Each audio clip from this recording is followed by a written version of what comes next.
Well, howdy there, Internet people. It's Bo again. So, today we are going to talk about $6 billion and the more recent developments with it, and what those recent developments tell us about a lot of politicians and where it goes from here. Okay, so if you missed the news, which seems unlikely, but just in case, not too long ago, the United States was working out a deal. They allowed some money that belonged to Iran that was in South Korea in a frozen account. They allowed it to go to Qatar, where it was going to be dispersed for humanitarian stuff, used to buy that. And that would go to Iran. Then everything happened in Israel, right? And almost immediately, you had a bunch of politicians come out and say, that $6 billion, it funded this. It was all over Twitter. It was all over network news. They said it over and over again, so much that people believed it. Now, a whole lot of people came out and debunked it. We're like, no, actually, that's not how any of this would work. This is where the money is. They'd be getting it in these kind of supplies. It hasn't even been released yet, so on and so forth.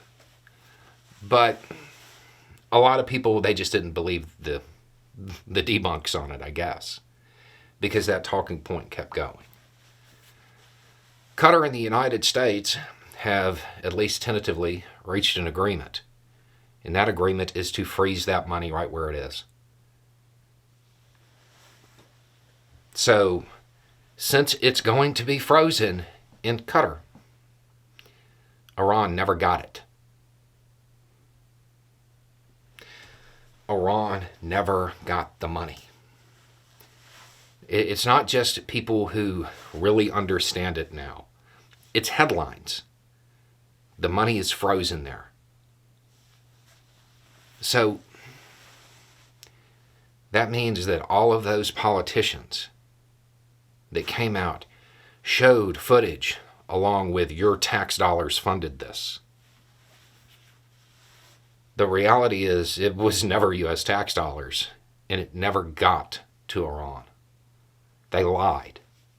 They just made it up to scare you, to provoke outrage. But none of it was true. Undoubtedly, people will still listen and believe them in the future.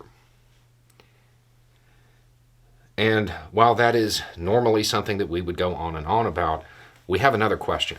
Realistically, the U.S. backing out on this, it's probably not a great idea. Because all of this had to do with getting the wheels moving to get captives back. Something that the U.S. is trying to do right now. Might not be a great idea to back out on the deal, because the people who you're trying to deal with now, they may not believe you'll follow through. Probably not a good idea. Not only that, it will probably provoke a lot of anger. And I know Americans are like, and let them be mad. And that's fine. I get it. I mean, it's not like that anger has, caused bad things to happen at any point in time. I have a suggestion, though. If the U.S. and Qatar are going to freeze this money and not turn it over to Iran, maybe it could go somewhere else to help reduce that anger. Regardless of how you feel about the current conflict, when it is over, there will be a lot of civilians in need. If that money went to them, went to help them, it might go a long way to smoothing over the inevitable diplomatic fallout that's going to come from backing out of the deal. The alternative is to reach out to Iran or have Qatar do it and say, okay, we're freezing this for a while, but you'll eventually get it. That would be the other one. But given Iran's current posture, it seems unlikely that they would be okay with that.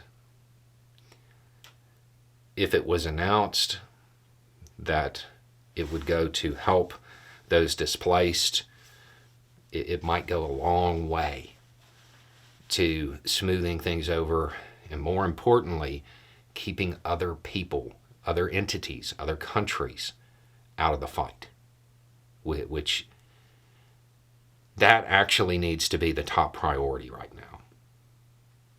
Anyway, it's just a thought. Y'all have a good day.